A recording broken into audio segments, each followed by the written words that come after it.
Good afternoon, good morning, everybody. How are you guys doing today? Today is my second episode of Talking Wisdom. And today I have a very special book that I would like to talk about.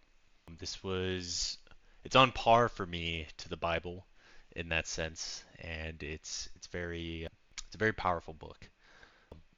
There are books written to impress, and then there are books written to survive.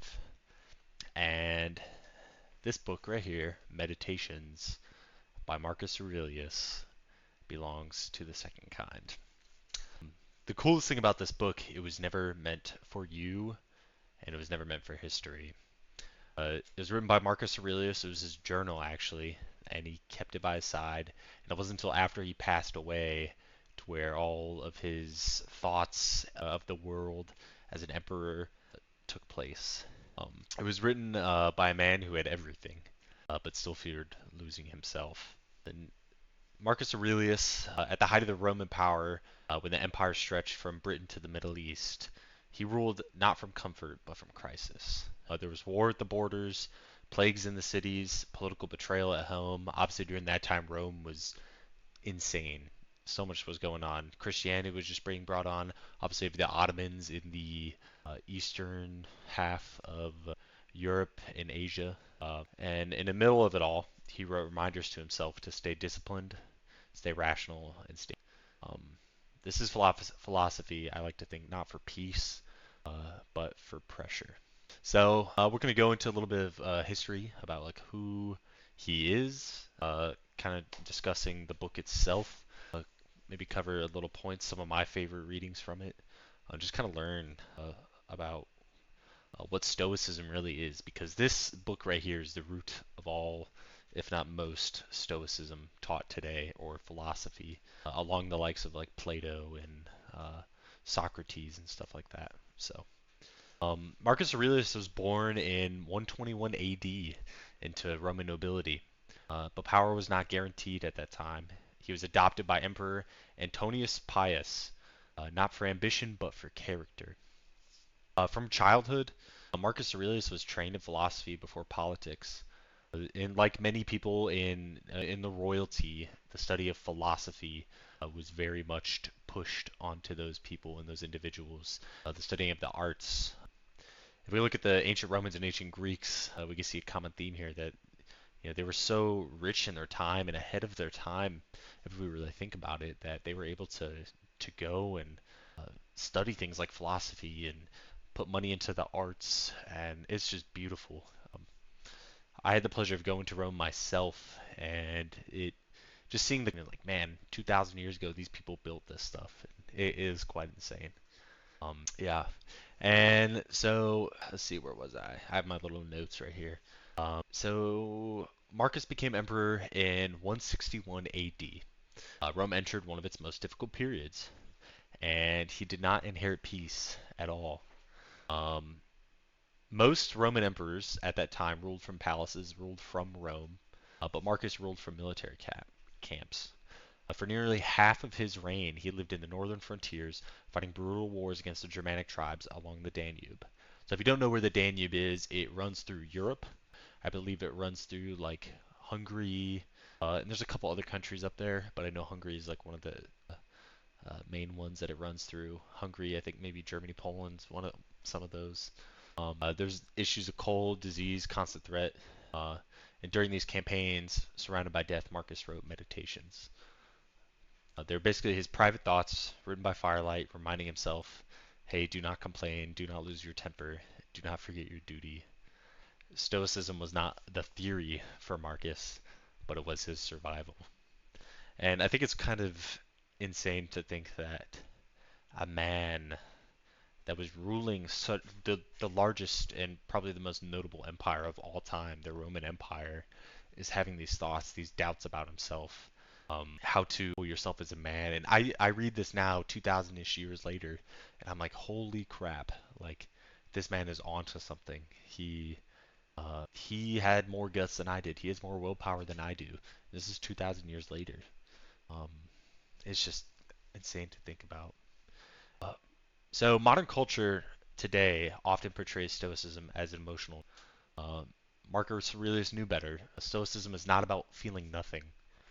It's about governing yourself. Because if we were to feel nothing, uh, that is not stoic in a sense. You're just to everything. The thing is still there, but he's talking about governing yourself, Marcus Aurelius, disciplining yourself. It's not about taking away the pain, but choosing when to take away the pain. There's a little section he wrote. You have the power over your mind, not outside events. Realize this and you will find strength. In today's terms, we can, this is, can you control what's in your hands right now? If you cannot, don't think about it. Don't waste your energy on that. And we as a human society like to do that. It's very simple. I like to do it. I'm sure you like to do it as well, but your car breaks down. Is it really in your control? I mean, kind of in some way, shape, or form. If you hit something, cool. Yeah, that's kind of your fault. But if something happens in your car and it wasn't your doing, you can't do it. If you miss your flight, if you miss your train, and I try to tell myself this when things like that happen. If they get your order wrong at the fast food restaurant, you have power over your mind, not outside events. Realize this and you'll find strength. So during those times of trials and areas where you may be frustrated. Just think to yourself, like, do I really have control over this? If I don't have control, why am I wasting my energy? Why am I pushing towards that? And I think that's something we can all do is push our energy towards something else. Like, cool, this isn't working out. I'm going to push my energy towards this or that or something. Marcus lived through constant warfare, political conspiracies, the Antoine Plague, which ended up killing millions of people throughout the Roman Empire. And he did not expect life to be fair. He expected himself to be disciplined. Um, Discipline over comfort. Despite ruling one of the most powerful empires on earth, Marcus rejected excess. He dressed plainly, lived modestly, worked relentlessly. When Rome suffered from the plague, he sold imperial treasures to fund relief efforts. No ceremony, no praise, just duty. This is Stoicism in action. Discipline is not what you do when life is easy. It is what you maintain when everything else collapses. I think that's freaking beautiful. Basically, going over the notes I just read, yourself. That's one of the biggest things I took out of meditations is just yourself. You don't need to. If you're the ruler of an empire, you don't need, all the gold things. You don't need, the nice car. I mean, yeah, it might be nice to have that, but one of the things that I tried to tell myself is if I were ever to be put in that situation where I ended up with a lot of money, I'm still gonna drive like a 2012 Camry or a Honda Civic. Because what good does that really do? Flaunting yourself to others. It just proves that you're weak in reality. That you have to let your ego uh, be known to other people and other individuals. Like, oh, look how rich I am. Look at how much more money I have than you. But Marcus here dressed plainly, lived modestly, and worked relentlessly. I think there's something to be said about the individual who doesn't take praise for what he does, but just lets his acts be known. And one of the things I like to think about it and kind of mentioning the Bible is, uh, don't be going out and preaching. It mentions to the public and for fame or for uh, glory. It's something along that lines. But you see the people online, they'll go and give someone $5,000 or some money or a card or I don't know, something nice, and then they'll put it on video. No, do your acts without being shown. And I think there's something to be said about that. There's a certain type of people uh, that are able to do that, and it just you're not doing it for yourself. You're doing it genuinely for the other people.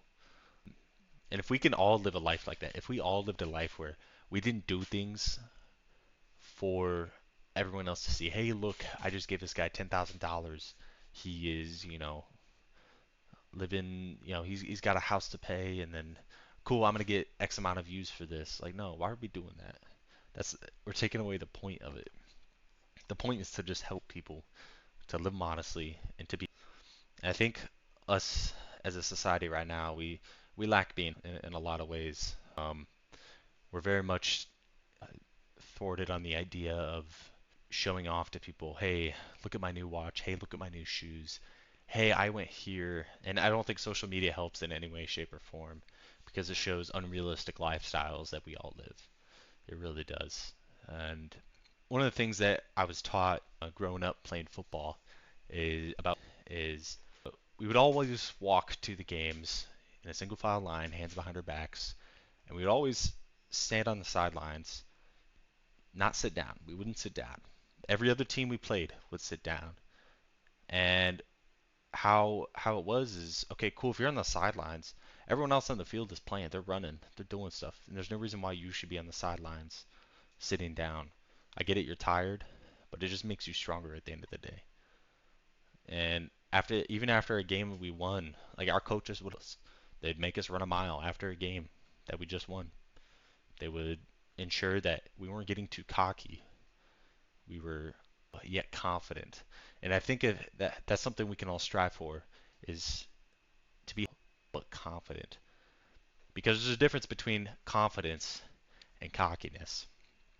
Confidence allows us to know our skills, worth, and how far we could push ourselves without, uh, when that time comes, to have our actions back that up. Cockiness, you see it a lot, especially in today's age. If we could just try to be cool but confident and competent, we will go farther than those that are cocky. And you'll see a big difference. You can tell right off the bat who is yet confident or competent than cocky. So that's all I ask you guys to do. Discipline is not what you do when life is easy. It is what you maintain when everything collapses. Moving on to that, man, holy shit. When life falls apart, and when you're think about it this way, if your roof falls off your house, everything comes down. What else is there? If that roof is your life, what else is there? What is holding up your house? What is holding up the walls? Do you have, routine built into there? Do you have the gym? How I like to think of it is like your pillars of life. You have your mental well-being, your physical well-being, and let's say your spiritual well-being. And mental well-being. Let's say you read books, you try to watch YouTube videos, see your friends, hang out, socialize, whatever. And you got your physical. If you're not working out, I'm just gonna tell you guys right now, like that will change your life.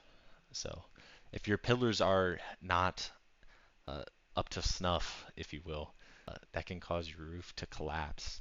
Um, and spiritual, if you're not going in your Bible or Quran or whatever you're into, that could set you off the wrong path when your roof does collapse. Um, and when your roof does collapse, do you just sit there underneath the rubble and let it crush you? Or do you stare at it for a while on the outside and be like, man, I really had something here, and then it fell apart? Or do you get back up, you dust yourself off, and you go and clean up the rubble? Because we are not meant, as a species, we are not meant to just sit there and do nothing. We are meant to to build, to create. So when your house has collapsed, go back through there, clean up the rubble, and begin rebuilding. Because if you don't, you will stay with the rubble and you will be trapped in it. And the longer you keep those weights on you of the roof, you're not going to be getting back up. And I think that's what he means by that discipline. Making your bed every day. I know it sounds crazy. A lot of you probably don't make your bed every day. I don't sometimes, but I try to. And if you can keep those moments in there, some normality, so when life does hit you, you could still have those normal moments in your life, like going to the gym, making your bed every day, or cooking your favorite meal, to where when life does hit you, you can do those things to fall back on. You have somewhat of a structure. Because if you don't have structure in life, your life is just going to fall apart if it hasn't already. So, next section I want to talk about is the war inside the mind.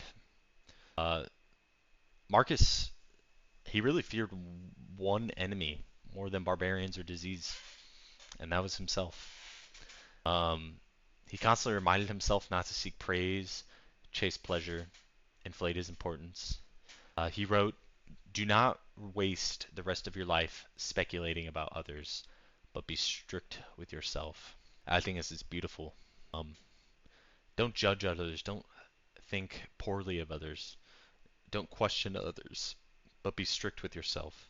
And a lot of these kind of concepts tie in with the Bible in that sense of, you know, why am I to judge you? Why am I to be a hypocrite to you and say that, oh, you're driving incorrectly, but when I drive like an a-hole, or if I don't know, if I'm cheating on my partner or something like that, but I get angry at her for going out with her friends, stuff like that. Basically, he talks about don't being a hypocrite. And Stoicism demands accountability, not to others, but to your own conscience. And I think it's important we keep that. I think it's important that when we, especially as leaders, people that are leading over people, that you take accountability for yourself and your own conscience and not others.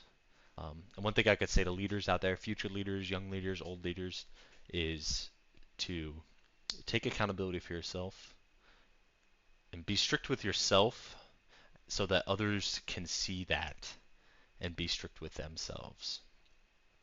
And it's about setting the standard. Be strict with yourself, all right? Because if I'm the leader of a group of people, right, and I'm the head workout lead, if you will, but I don't work out, how am I supposed to instruct and have confidence that my people will follow me if I'm not strict with myself? If I'm not lifting the most weight in the gym or running the fastest, how are they going to trust me to lead them? And I think as a leader of the Roman Empire, it's an important, very important skill to have. You know, you need to be the smartest, fittest, and best prepared for that job. So, um, as emperor, Marcus had dealt with corruption, a lot of it, betrayal, and incompetence daily. Um, Instead of growing bitter, he prepared mentally. Today I will meet people who are selfish, arrogant, and ungrateful. He understood anger clouds of judgment, but the thing about this is discipline requires clarity, especially when dealing with others. And then we all deal with people that are selfish, arrogant, and ungrateful. I think it's important for us to uh, give people a little bit of grace in that aspect, knowing that you're going to meet people that are like that, and that's just going to happen. But if we go back to what I just mentioned previously, don't waste the rest of your life speculating about others, but be strict with yourself. So if you're complaining that someone is selfish, arrogant, or ungrateful, be stricter with yourself. I'm not going to be as selfish as that person. I'm not going to be as arrogant as that person. I'm going to be more than them, or I'm going to be more grateful. I'm going to have more grace and just be so thankful for everything that's happened to me instead of ungrateful. So seeing other people's lives and perspectives, you don't want that to bleed onto you. Because if you guys have ever heard of the mold theory, if you put like two lemons or three lemons and one starts molding, the others are going to start molding. Give it a few days or weeks or whatever, and that can transform a work center. It could transform a business. It could transform a corporation. That toxicity, and you don't want to be that. So, and this is probably one of my second favorite sections. So the Antoine Plague basically devastated the entire empire, Roman Empire, during Marcus's reign. Cities were basically emptied, the armies were weakened, but death was everywhere. I would put it on to par with the bubonic plague, I would say. And one of the things about Stoicism, and he taught us in this book, is that Stoicism teaches us endurance without self-pity. Pain is unavoidable, but complaining is optional. And if we could take pain when life's pains hit you, if we can take that and not complain and just endure and understand that this is supposed to happen, this is going to happen, I can't change this, life will get a hell of a lot better. Um, they did a study. There's been a couple studies about people that would go into like terminal cancer, and through the grieving process, individuals would you know become upset with life, go down in the and then there was people that did the opposite of that. They would become happy. They'd be like, okay, I understand this. I can't change this, but I'm going to be happy about it. I'm going to choose to be happy. I'm going to choose to not to complain. And I can't remember the statistic, but there was a decent amount of the people that came into it with positivity and grace that they were able to actually beat their cancer. And I think that's pretty important. If you go into a job you know you're not going to like, and these could be any pains, but if you come into it with a good attitude, I'm sure it'll turn out a lot better than you think it would.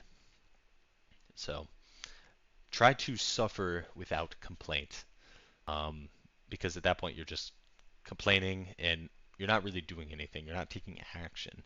You're wasting your energy doing something that really serves no purpose other than the ears of others that also like to complain. And so Marcus wrote about death constantly because he saw it constantly, obviously, as the emperor. Uh, you could leave life right now, let that determine what you do and say and think. And that's quoted by Marcus Aurelius. As emperor, he watched his friends die, children die, entire legions vanish. Death was not abstract to Marcus Aurelius. It was present, very much so. And instead of fear, it brought urgency, remembering that death sharpens discipline. And one of the things I like to think about is, so if you can see my tattoo right here, it says Memento Mori.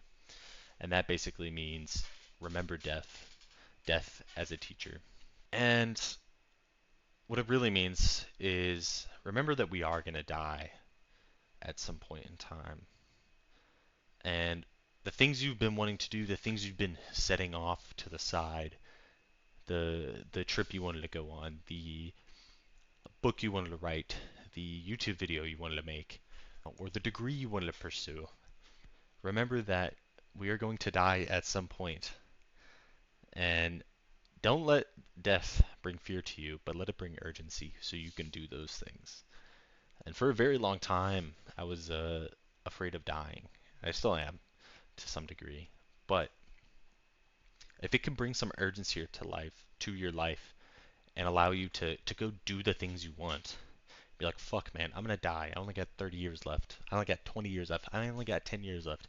I haven't even been to Italy. I haven't even been to the pyramids of Giza. I haven't even skydived yet. I haven't opened that bookshop I wanted to open up. Go fucking do it. There's no reason why you can't. And I think it's important, and is the reason why I have this tattooed on my arm, is so I remember every day that I'm going to die someday, and I best do my best work with some urgency. Because one of the things that people regret in life is not doing enough or not fulfilling themselves enough. That's one of the biggest regrets for men, especially on their deathbed. I wish I had done this in life. And one of the things I want to live by, and one of the things I think Marcus is trying to tell us to live by, is live a life without regret. Go do the things you want to do. Go pursue the dreams you want to pursue. And just do it with a sense of urgency. Because if you don't, you're going to be sitting here 20 years from now, be like, oh yeah, like I wanted to do this. I wanted to, open up a bookstore. I wanted to open up a coffee shop. I wanted to, you know, go on a trip to Brazil, but I never did it. I never pulled the trigger, if you will. And this is me and him telling you, go do that. Don't do it out of fear, but do it out of urgency. Because soon you will not be able to do that. We all like to think we have time in life, but in reality we don't. We have a very short time here. So if you can take the most out of your day, out of your week, out of your month, plan stuff, do that. Go fulfill your life, okay? And let that really change you. Let that determine, as he said, let that determine what you do, say, and think. Man, if you knew you were gonna die tomorrow, would you be talking crap to people? What would you do? Think about that. If you were to die tomorrow, what would you go do? Would you go to the beach and just stare at the ocean? Would you write a letter to your family? Would you hop on a plane to go see the mountains for one last time? Or would you just sit at home, watch a movie? I don't know. But if you could leave your life right now, let that determine what you do, say, and think. So, it's a very heavy hitting topic. As the Bible does, Marcus also discusses, but Marcus believed that us were made to contribute to society. Do not indulge in it, not escape it, not distract it. He wrote that avoiding effort was a rejection of nature. Pleasure fades, comfort decays, and purpose endures. Stoicism chooses effort because effort builds character. And this is something that, man, in today's era, indulging, escaping, distracting is very easy to do. I do it myself. It is very hard to. But indulging ourselves in social media, indulging or escaping ourselves in video games, distracting ourselves on reels and whatnot, when we could be doing something else. We could be reading a book, learning about something new, learning a language, cooking, dancing. I don't know. One thing I like to challenge you guys to do is to actually go and try and do those things. Try to find an escape from the escape. Try to feel alive. Because do we really feel alive staring at the screen all day? Staring at the computer? Staring at the TV? Because I tell you, I don't. I don't feel alive. I still do it, but I don't feel alive. It's an escape. You know, when you have a shitty day, you go home and, just staring at the TV or playing video games. It's a nice escape. Same thing could be said about porn, man. A lot of people escape to that, and it's a distraction. You know, when you could be having fruitful relationships and bonding with one another. And I think that's he got it right on the point. It builds character. It really does build character. If you guys haven't honestly read this book, I couldn't recommend it enough. It's a very short read. It's maybe about 120 pages, 140 pages. It's a very short read, and I promise you it will change your life. I really do. And towards the end of his life, Marcus Aurelius died in 180 AD. They don't really know why he died, but it was likely from an illness during another military campaign. His final mistake, perhaps, was leaving power to his son Commodus, whose rule would undo much of what Marcus protected. And yet, Marcus's legacy was survived, obviously, with this book. And I don't know how much we would know about Marcus Aurelius if we did not get his book. And one of the cool things about this book is meditation really endures because it is honest. People don't like this and this type of reading because they have to take accountability for themselves. But it is an honest book. Life is hard, control is rare, and discipline is necessary. Marcus Aurelius in this book does not promise happiness at all. He promised clarity under pressure, and that is why his words still speak today. Last thing I want to leave off is you cannot control the world, but you can control who you become. And I think if every day we choose to not control the world, but control who we are as individuals, if we're going to control that, my destiny, my passions, my goals, if we were to control that, we could become so much greater. We could build in character. We can have fruitful relationships. We can take out all this extra BS that's in our lives. So that's all I really have for today. I hope you guys get the chance to read this. Please put in the comment section maybe another topic or something you guys would like me to discover. Maybe if you want me to go more in depth on this book. I just kind of want to do a basic overview of just the heavy hitting points of Stoicism at its core. And I think this is a good place to start. So, with that being said, have a great day. Have a happy new year. Happy 2026.